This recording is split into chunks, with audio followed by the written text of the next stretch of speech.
Bolehkah pupuk daun dicampur dengan insektisida atau fungisida? Begini syarat-syaratnya. Nah, buat teman-teman nih yang bingung pencampuran antara pupuk daun misalkan gandasil ya, pupuk gandasil dicampur dengan fungisida ataupun insektisida, apakah boleh sih? Nah, ini ada syarat-syarat ya guys sebelum teman-teman mencampur aduk dari ketiga bahan tersebut, karena kalau kita tidak benar dalam pencampurannya atau salah ya dalam teknik pencampurannya, itu akan berbahaya buat tanaman dan membuat tanaman tidak subur maksimal. Nah, berikut ini ada syarat-syaratnya, makanya jangan kemana-mana, tonton terus video ini sampai selesai. Sekaligus di video ini saya akan melakukan penyemprotan pupuk bunga pada tanaman-tanaman di depan saya ini. Nah, yuk langsung aja. A few moments later. Oke guys, di depan saya ini ada beberapa tanaman hias berbunga yang sekaligus saya akan gunakan teknik penyemprotan pupuk bunga dan sekaligus penjelasan tentang pencampuran dari insektisida, pupuk daun, dan fungisida. Apa aja sih syaratnya? Nah, dalam video ini ada dua ilmu atau teknik yang bisa kita dapatkan ya, yaitu teknik penyemprotan pupuk daun dan juga teknik cara pengaplikasian atau pencampuran dari insektisida, pupuk daun, dan fungisida. Nah, yuk langsung aja.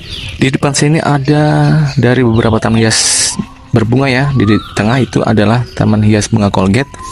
Lalu di sebelah kiri ini ada tanaman hias bunga sakura lokal ya. Itu dia, warnanya agak pink putih-putihan ya. Lalu di sampingnya ini ada pacar air.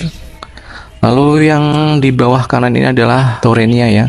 Ini sudah mulai banyak berbunga ya, kuncup-kuncupnya. Nanti saya akan semprot dengan pupuk bunga, akan semakin banyak untuk bunga-bunganya. Nah, dari keempat tanaman ini sudah pernah saya bahas ya di video-video terdahulu. Untuk mendapatkan tanaman yang subur, juga kita harus mengupayakan agar tanamannya sehat, yaitu dengan insektisida agar tanamannya terbebas dari serangan hama kutu ya. Lalu fungisida misalkan pembusukan pada batang tanaman ataupun akar. Nah, berikut ini tekniknya. Nah, ini saya sudah siapkan air sebanyak 1 liter ya untuk dijadikan sebagai pengaplikasian pupuk bunga. Untuk air 1 liter ini akan saya campurkan dengan beberapa komponen ya. Yang pertama adalah ini ya, pupuk bunganya adalah gandasil B. Seperti teman-teman ketahui bahwa gandasil B yang berwarna merah ini dikhususkan untuk tanaman hias berbunga karena mengandung fosfor dan kalium yang tinggi, di mana fosfor dan kalium tinggi itu diperlukan untuk tanaman-tanaman hias berbunga atau tanaman buah ya. Nah, ini untuk pupuk yang pertama. Lalu yang kedua saya akan mempergunakan juga dari fungisida. Fungisidanya apa? Fungisida yang saya pakai adalah anti German Pest SC ya. Ini kodenya adalah 520 SC ya. SC itu artinya apa? Nanti saya akan jelaskan. Lalu yang ketiga adalah, nah ini adalah insektisida, yaitu merek Curacron ya. Kodenya adalah 500 EC. EC itu artinya apa? Nanti saya akan juga jelaskan. Makanya tonton terus video ini sampai selesai. Jangan kemana-mana guys. Nah, syarat untuk penggabungan dari pupuk daun pada insektisida dan fungisida itu ada syarat-syaratnya guys. Syarat yang pertama adalah untuk hasil dari pencampuran pupuk daun ini harus dengan hasil pH-nya adalah 5,5 sampai 7. Nah, nanti kita akan tes ya. Kalau hasilnya 5,5 sampai 7 barulah boleh diaplikasikan dengan atau dicampur dengan kedua komponen ini, yaitu fungisida dan insektisida. Jadi sekali lagi ya, syarat yang pertama adalah pencampuran air dengan pupuk gandasil B ini harus 5,5 sampai 7 untuk pH-nya. Nah, yuk langsung aja. Untuk air 1 liter ini saya akan berikan untuk gandasil B-nya setengah sendok makan. Nah, ini ya guys, ini sepertiga sampai setengah sendok makan untuk air 1 liter. Nah, yuk sekarang kita larutkan. Nah, aduk ya sampai benar larut. Nah, itu sudah larut ya, tidak ada gumpalan atau serbuk dari si pupuk gandasil B-nya. Artinya sudah larut dengan air 100%. Sekarang kita uji coba. Nah, untuk pengecekan pH saya menggunakan ini ya, alat pH meter ini. Teman-teman bisa membelinya ya di toko online, atau di toko online saya juga ada ya pH meter ini.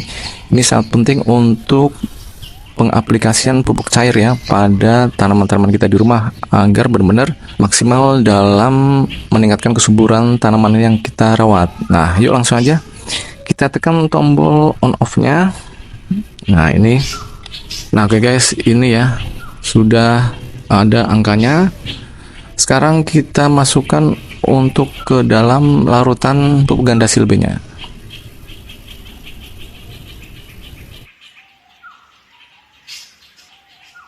Nah, teman-teman lihat ya, sekarang itu hasilnya. Hasilnya yaitu di angka 6,7. Artinya seperti yang saya bilang tadi, bahwa syarat pertama dalam pengaplikasian atau pencampuran pupuk daun dengan insektisida atau fungisida adalah nilainya harus 5,5 sampai 7. Dan ini di angka 6,7 berarti masih range di antara kisaran angka tersebut ya. Berarti aman untuk dicampur dengan insektisida atau fungisida. Nah, yuk lanjut lagi. Setelah kita mengetahui dari hasil pH air yang akan kita persiapkan ya, yaitu campuran dari Gandasil B dan air, kita akan mencampurnya dengan pertama ini ya, fungisida. Fungisidanya adalah anti German Plus, yaitu kodenya SC. SC artinya berbentuk cair dan mengandung air di dalamnya ya, ini SC. Lalu untuk insektisidanya ini Curacron dengan kode EC. EC artinya berbentuk air juga tapi ada kandungan minyaknya. Nah, minyaknya ini masih bisa larut dengan air ya, itu artinya EC. Nah, buat teman-teman yang punya fungisida berbentuk tepung, yaitu dengan kode WP biasanya, itu biasanya merek-merek Antrakol, Litin, apakah boleh? Boleh ya. Yang penting syarat yang kedua dalam pencampuran fungisida dan insektisida pada pupuk daun, yaitu tidak terjadinya gumpalan-gumpalan. Nah, kita tes lagi ya untuk syarat yang kedua, apakah terjadi gumpalan atau tidak. Kalau terjadi gumpalan berarti kita tidak boleh untuk menyemprotkan ya pada tanaman di depan saya ini. Dan kalau tidak terjadi penggumpalan berarti boleh dilakukan untuk pencampuran atau penyemprotan ya kepada teman-teman di depan saya ini. Nah, yuk langsung aja.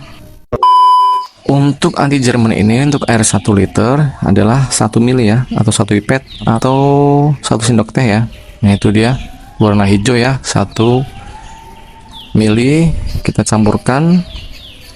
Oke, sekarang kita aduk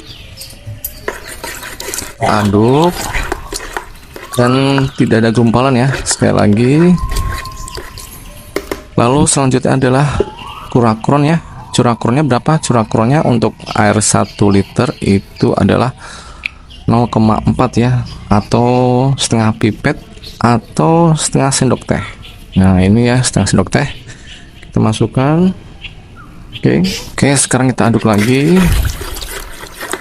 Nah, sudah saya aduk dan tidak ada gumpalan-gumpalan atau konsentrat ya, yaitu pada misalkan di pojok-pojok ini terdapat konsentrat atau penggumpalan minyak atau butiran-butiran pekat ya di samping-samping ember ini, itu berarti tidak boleh untuk disemprotkan. Tapi pada hasilnya yaitu ketiga komponen tadi tidak ada yang terjadi penggumpalan ya, penggumpalan pekatan, artinya boleh disemprotkan atau dilanjutkan untuk penyemprotan pada tanaman hias di depan saya ini. Nah, apa yang terjadi kalau misalkan fungisidanya itu bubuk ya?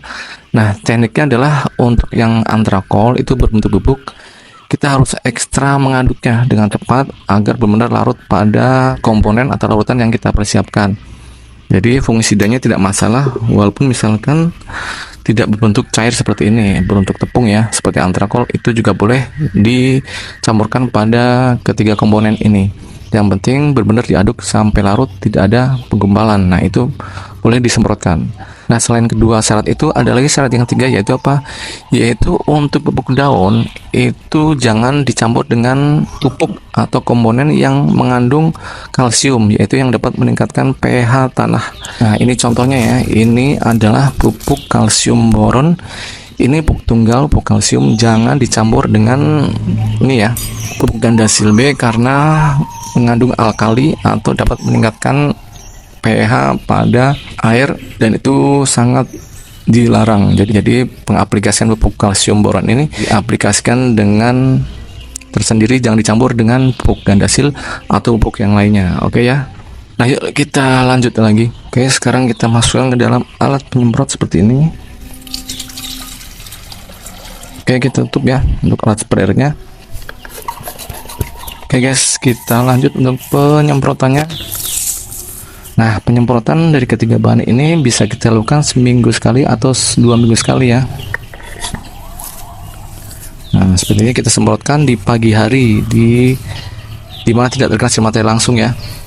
Nah, Oke, saya jamin nanti setelah penyemprotan dengan pupuk daun, insektisida dan fungisidanya, tanamannya akan semakin sehat dan subur. Tidak hanya subur tapi juga sehat ya. Dan kebalikannya, tidak hanya sehat tapi juga subur. Nah, itulah cara pengaplikasian dari ketiga bahan tadi ya, yang kayak saya sebutkan.